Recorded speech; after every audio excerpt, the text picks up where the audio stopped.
Good morning students. आज के class में आप लोगों को हम बताएंगे कि कैसे आप लोगों को पिछले क्लास के मतलब जो टेबल मतलब पढ़ाए थे हम आप लोगों को कि टेंस का टेबल कितने होते थे, 4 प्रकार का टेबल होता है। उस टेबल की सहायता से हम कैसे मतलब इसका स्ट्रक्चर हर टेंस का बना सकते हैं। तो हम मतलब इसमें पढ़ा रहे हैं आज आप लोगों को सिंपल प्रेजेंट टेंस। तो सिंपल प्रेजेंट टेंस को पढ़ाने से पहले आप लोगों को टेबल मतलब लिखाया गया था, याद है कि नहीं है? देखिए, आप लोग को टेबल में लिखाया गया था ऐसे, नहीं ऐसे टेबल में लिखाया गया था 1 2 3।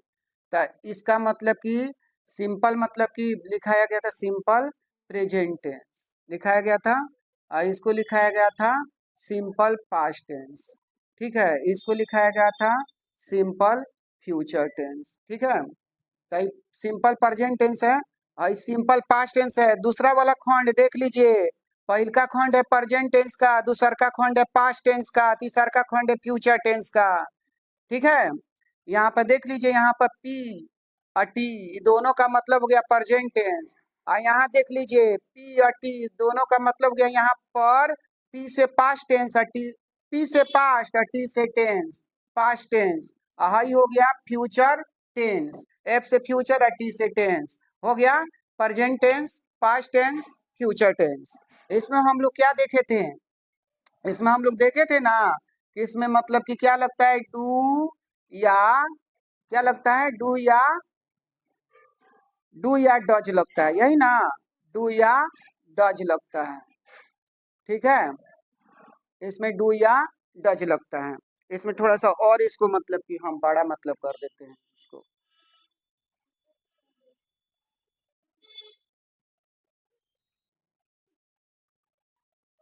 देखिए कैसे आप लोग ऐसा ही टेबल को सामने रख करके बनाइएगा। देखिए इतना बड़ा कर देते हैं ताकि लिखने में दिक्कत नहीं हो।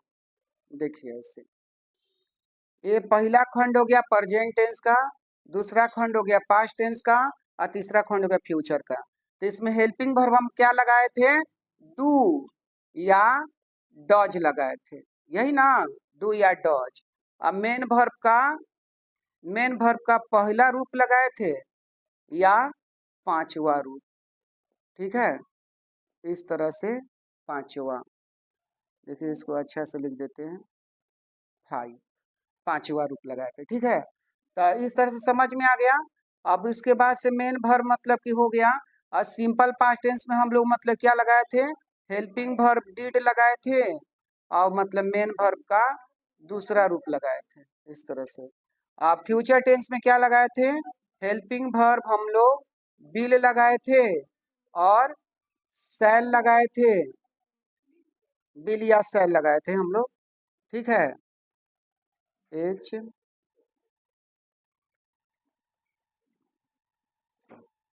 विल या शैल नहीं,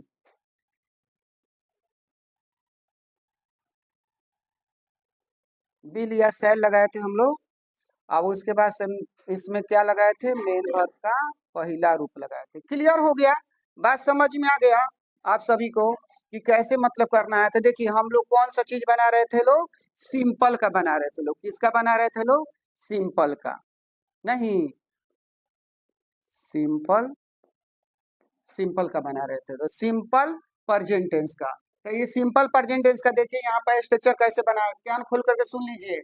इसमें सब्जेक्ट मतलब नहीं चेंज किया जाता है, सब्जेक्ट नहीं चेंज किया जाता है, ऑब्जेक्ट नहीं चेंज किया जाता है, रिमेनिंग मैटर नहीं चेंज किया जाता है।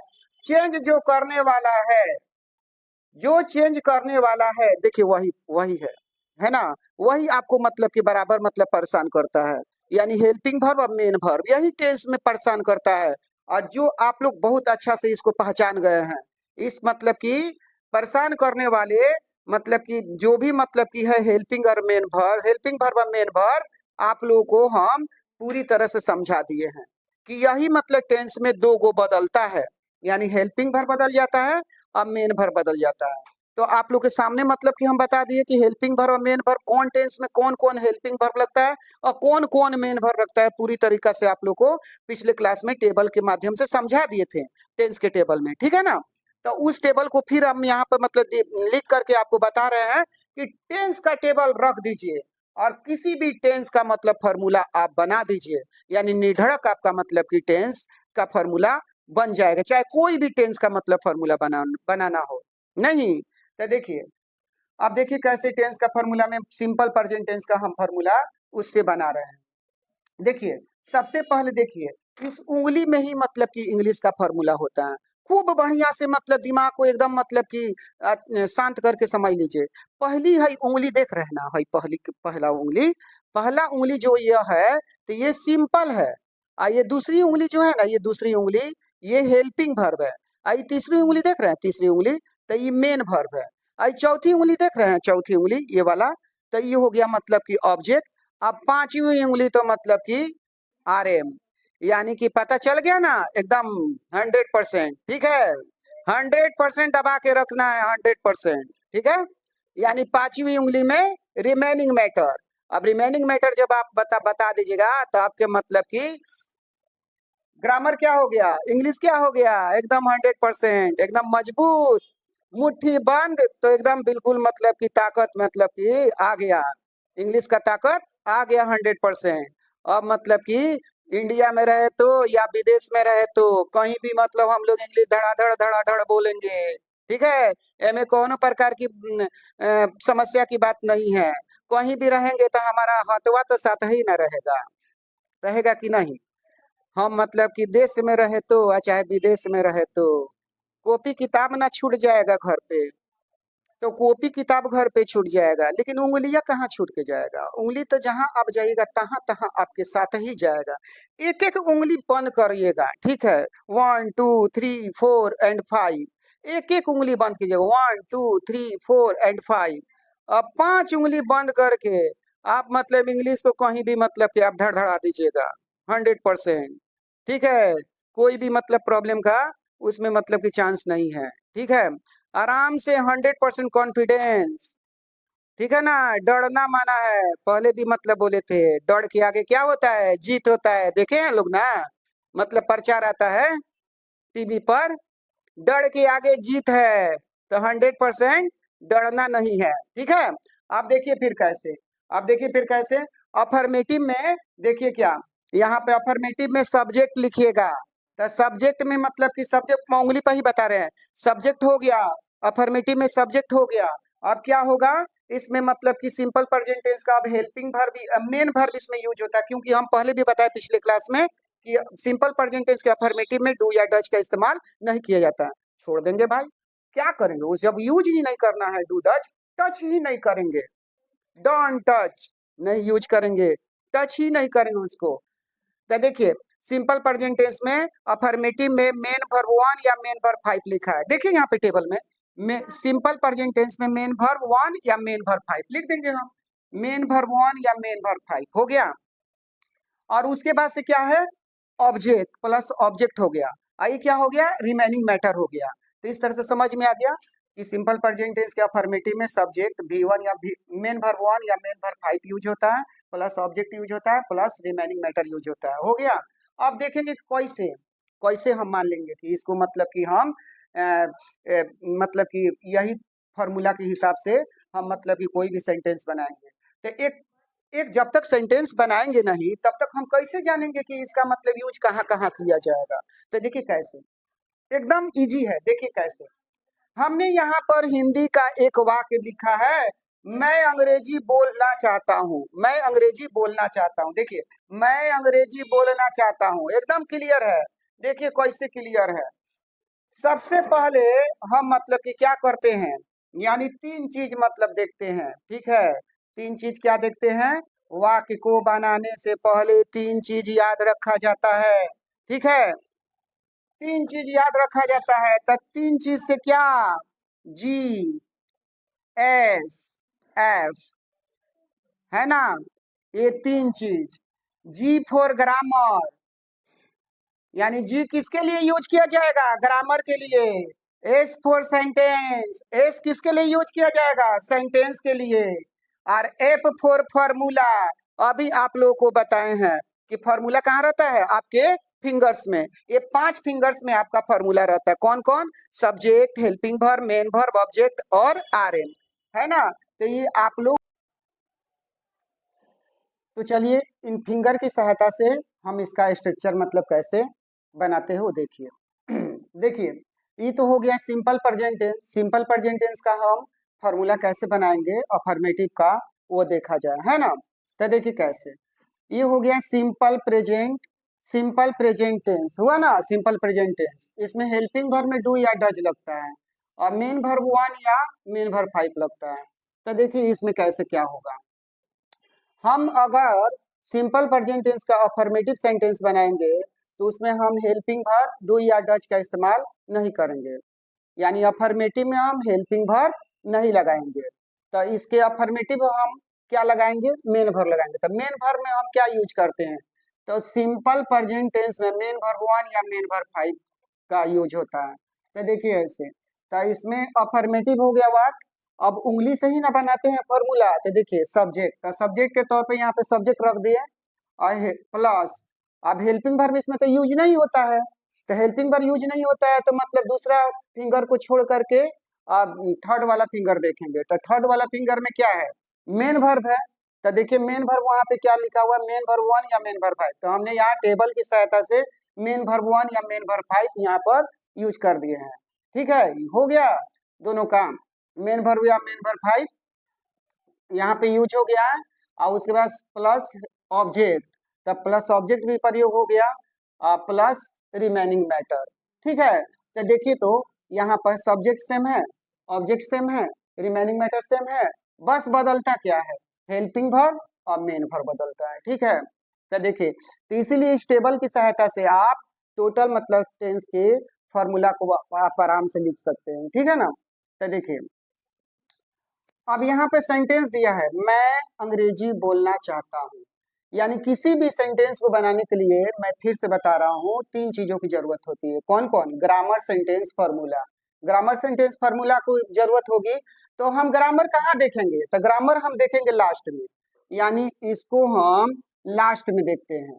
ठीक है, तो लास्ट में इसको ग्रामर को लास्ट में देखते हैं। तो ग्रामर को लास्ट में देखेंगे तो लास्ट में किसके लास्ट में? सेंटेंस के लास्ट में। तो यहाँ पे ता है तो ता के लिए यहाँ पर सिंपल हो गया, और हूँ है तो हूँ के लिए प्रेजेंट टेंस हो गया। तो ये कुल मिला के क्या हो गया? Simple present tense. ता हो गया सिंपल, हूँ हो गया प्रेजेंट टेंस, तो कुल मिला के क्या हो गया? सिंपल प्रेजेंट टेंस हो गया। सिंपल प्रेजेंट टेंस, इसमें कोई प्रॉब्लम नहीं है। ठीक है, तो आराम से सिंपल प्रेजेंट टेंस हो गया। ठीक है, ये कैसे पता चला? लास्ट में देखने पर, यानी कि इसको अंत में देखा जाता है, ग्रामर को अंत में, है ना।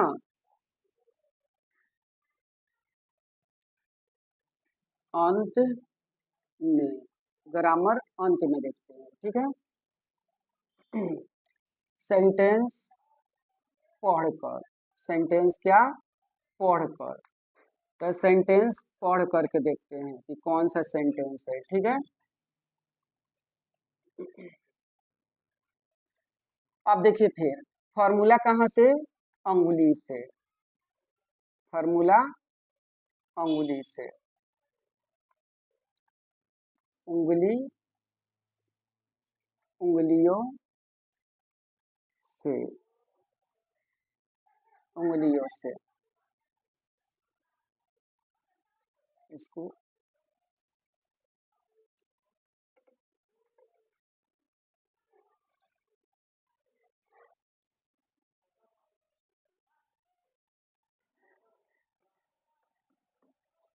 देखिए, ये फॉर्मूला हो गया है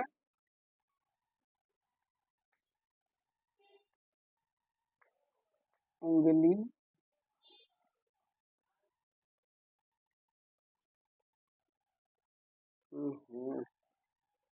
क्या हुआ?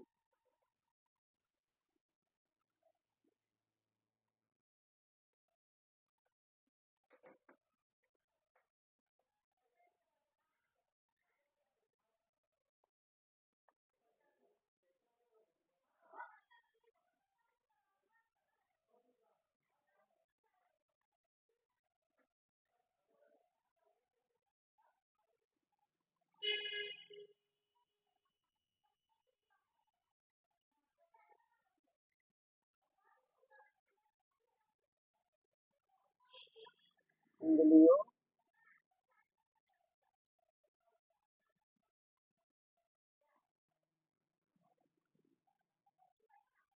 से, उंगलियों से। तो देखिए ये हो गया ग्रामर, सेंटेंस और फार्मूला। ग्रामर कहाँ देखेंगे? लास्ट में देखेंगे। सेंटेंस कैसे करेंगे? तो पढ़ करके करेंगे। और फार्मूला कहाँ से? तो उंगलियों से। तो उंगलियों से फार्मूला यूज कर रहे हैं। तो क्लियर हो गया यह। तो देखिए सब्जेक्ट में क्या दिया है? मैं। तो मैं का क्या लिख दिए हैं? आई, है ना। उसके बाद से मेन वर्ब 1 है या मेन वर्ब 5 है। तो देखिए आई के साथ हम मतलब पहले भी बता चुके हैं। देखिए यहाँ पे आई जो है, आई क्या है? आई सब्जेक्ट है मेरा। तो देखिए आई बी यू दे और या प्लूरल सब्जेक्ट, इस सब के साथ हेल्पिंग वर्ब का यूज करिएगा डू। और मतलब मेन वर्ब का यूज कीजिएगा मेन वर्ब 1।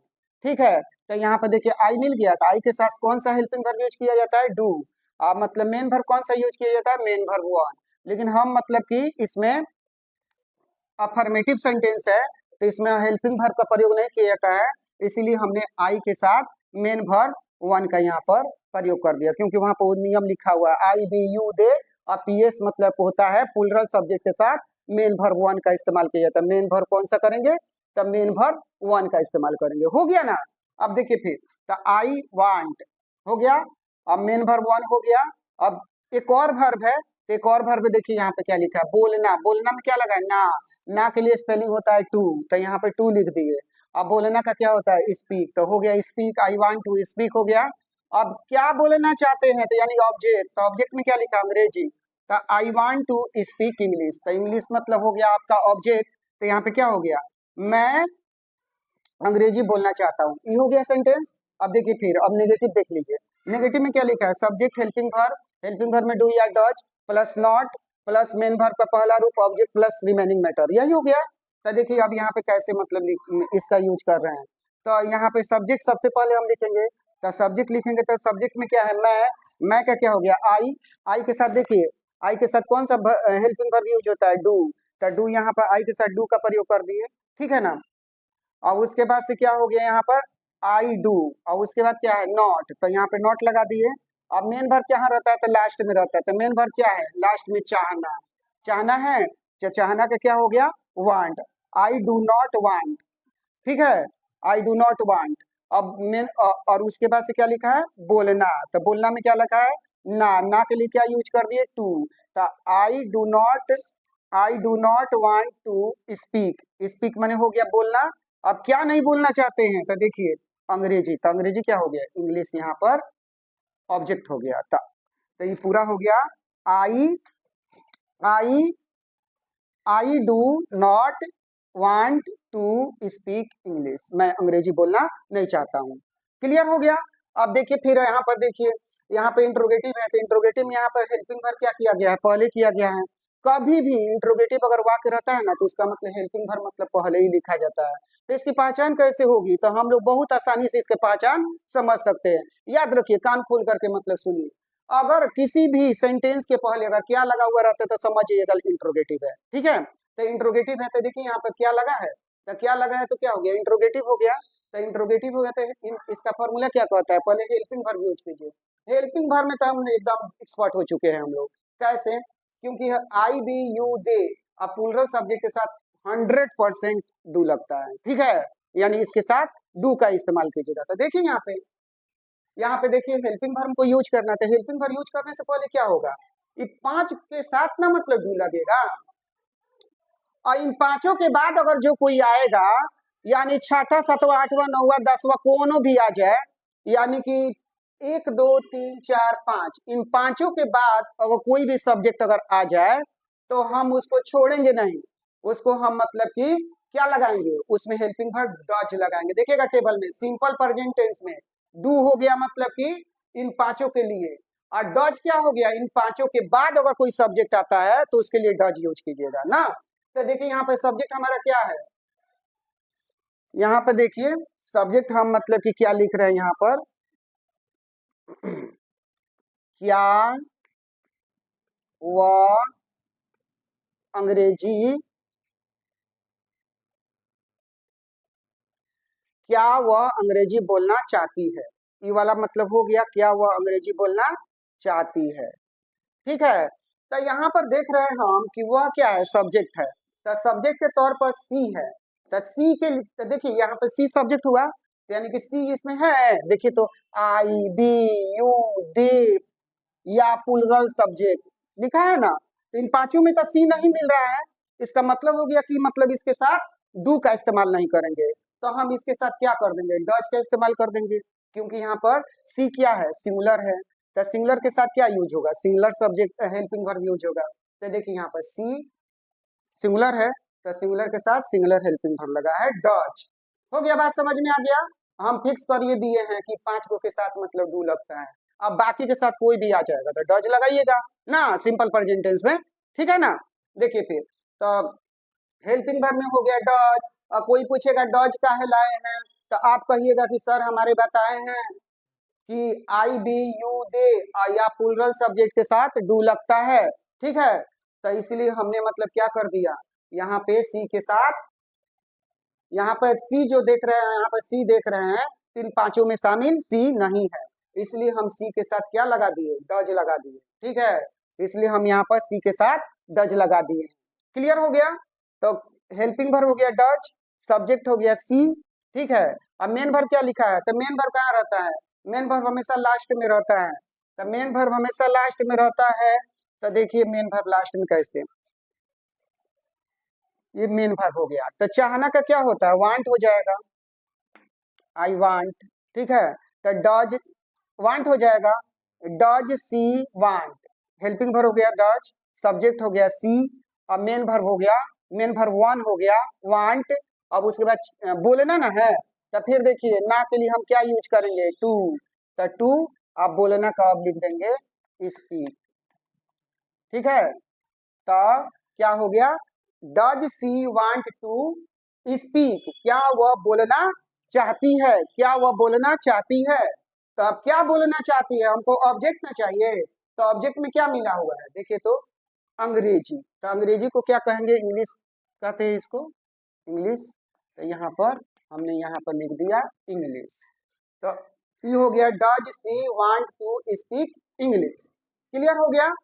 और उसके बाद से फिर देखिए, ये वाला तो पूरा समझा दिया आप सभी को कि कैसे कैसे क्या करना है। ठीक है, और कैसे सेंटेंस को बनाना है। अब देखिए इसके बाद वाला मतलब कि कौन चीज मतलब कि आता है उसको देखिए। इसको हम डिलीट कर दे रहे हैं, मिटा दे रहे हैं, इसको क्लीन कर दे रहे हैं बोर्ड को। अब देखिए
अब देखिए ऐसे इंट्रोगेटिव प्लस नेगेटिव का फॉर्मूला कैसे बनेगा इसका। ठीक है, इसको देख लीजिए, सबसे आसान है एकदम, बिल्कुल आसान।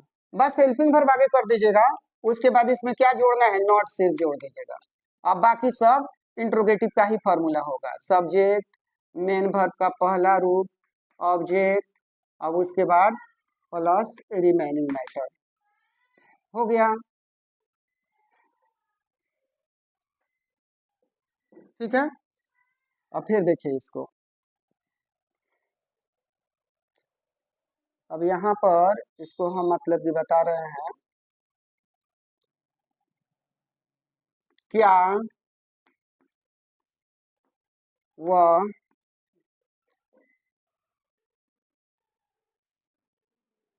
क्या वह अंग्रेजी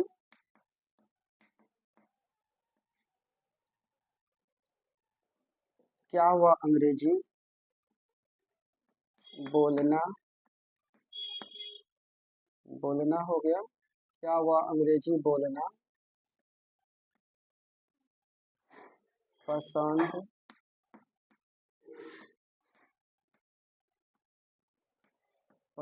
करती है? क्या वह अंग्रेजी बोलना पसंद करती है? ये एक वाक्य हो गया, ठीक है। इस वाक्य को आप लोग को बनाना है। क्या वह अंग्रेजी बोलना पसंद करती है? तो क्या वह अंग्रेजी बोलना पसंद करती है, एक सेंटेंस हो गया। फिर वही मतलब कि हम ग्रामर सेंटेंस फार्मूला है ना, तो ग्रामर सेंटेंस फार्मूला से कोई भी मतलब कि हिंदी का वाक्य इंग्लिश में बदल जाता है। तो देखिए, जब भी कोई अगर बोले कि हिंदी को इंग्लिश में कन्वर्ट कर दीजिए, तो उसके लिए ग्रामर सेंटेंस फार्मूला को आप लोग फॉलो कीजिएगा। तो पहले ग्रामर है, तो ग्रामर में क्या लिखा है, ग्रामर अंत में, तो जैसा कह रहा है ऑर्डर वैसे मतलब कीजिएगा, है ना। तो अंत में देख क्या रहे हैं, सिंपल, यानी ती है क्या, सिंपल, है क्या हो गया, प्रेजेंट टेंस। तो कुल मिला के सिंपल प्रेजेंट टेंस नहीं हो गया। तो अब देखिए क्या, आप सेंटेंस पढ़ करके, पढ़ने पे क्या लगा हुआ है, क्या वह अंग्रेजी बोलना पसंद करती है, तो बोलने पर पता चल रहा है कि क्या क्या हो गया, पसंद करती है, तो हमको तो नहीं में भी चाहिए। क्या वह अंग्रेजी बोलना पसंद नहीं करती है, लिख देते हैं, ठीक है, नहीं करती है। देखिए, नहीं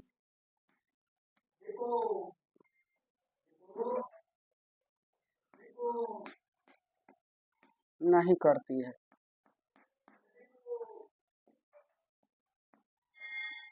देखिए यहाँ पर ती सिंपल हो गया और है हो गया प्रेजेंट टेंस। जैसे जैसे हम सिखा रहे वैसे वैसे आप लोग सीखते चलिए, एकदम हर मतलब पॉइंट पर नजर होना चाहिए, ठीक है। ध्यान से मतलब इसको देखिएगा लोग। देखिए कैसे, और समझिए, क्या वह अंग्रेजी बोलना पसंद नहीं करती है, तो नहीं क्या हो गया यहाँ पर, नेगेटिव हो गया। तो ये हो गया इंट्रोगेटिव और हो गया नेगेटिव। तो क्या हो गया, इंट्रोगेटिव और नहीं हो गया नेगेटिव। तो इंट्रोगेटिव प्लस नेगेटिव नहीं हो गया, तो इंट्रोगेटिव प्लस नेगेटिव हो गया, तो इसमें हेल्पिंग वर्ब का यूज करेंगे। तो हेल्पिंग वर्ब किसको देख करके यूज करेंगे, हम सब्जेक्ट को न देख करके यूज करेंगे। तो सब्जेक्ट हमारा क्या है, देखिए तो वह है, तो लड़की है, सी है, तो सी के साथ हम क्या लगाएंगे, डज लगाएंगे। तो यहाँ पर हम डज, ठीक है, और उसके बाद से शॉर्टकट में इसको दे देंगे नॉट, तो इसको शॉर्टकट में क्या कहेंगे, डजंट, क्या कहेंगे इसको शॉर्टकट में, डजंट, ठीक है। तो डजंट हो गया, यह डजंट,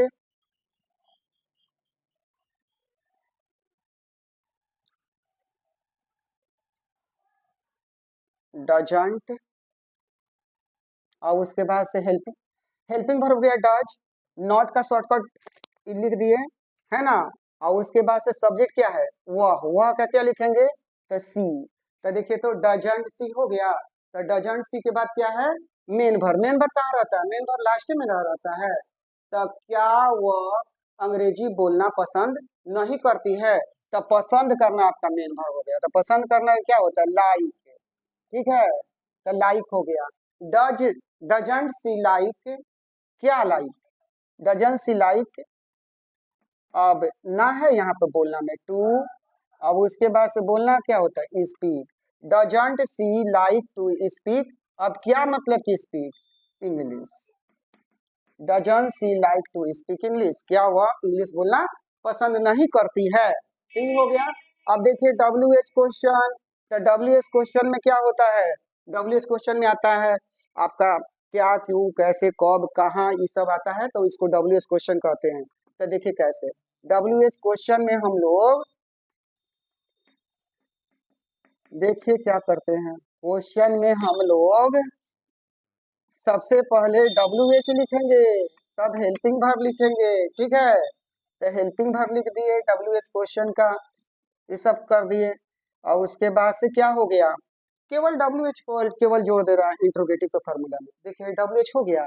अब इंट्रोगेटिव के फार्मूला में हेल्पिंग वर्ब यूज करते हैं, तो पांचों उंगली से ना बनाते हैं, तो देखिए ये मतलब 2 नंबर उंगली में हेल्पिंग वर्ब है, तो हमने यहाँ पे हेल्पिंग वर्ब यूज कर दिया। अब उसके बाद सारा उंगली को मतलब सेम टू सेम रखेंगे अपने अपने मतलब सीट पे। तो सब्जेक्ट अब बच गया है, तो सब्जेक्ट लिखेंगे। तो यहाँ पे हमारा सब्जेक्ट हो गया, ठीक है। अब सब्जेक्ट हो गया, इसमें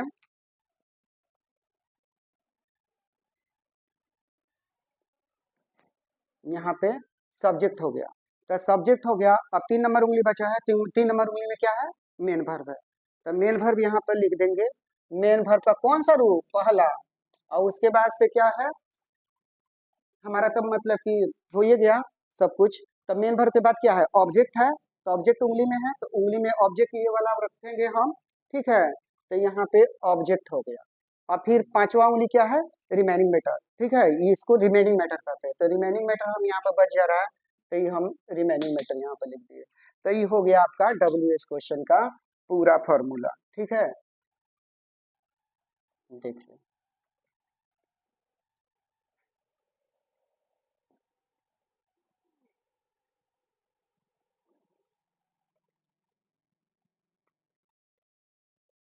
तुम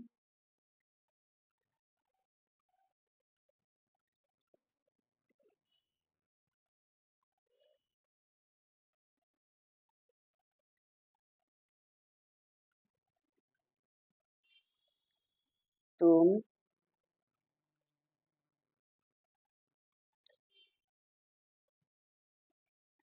अंग्रेजी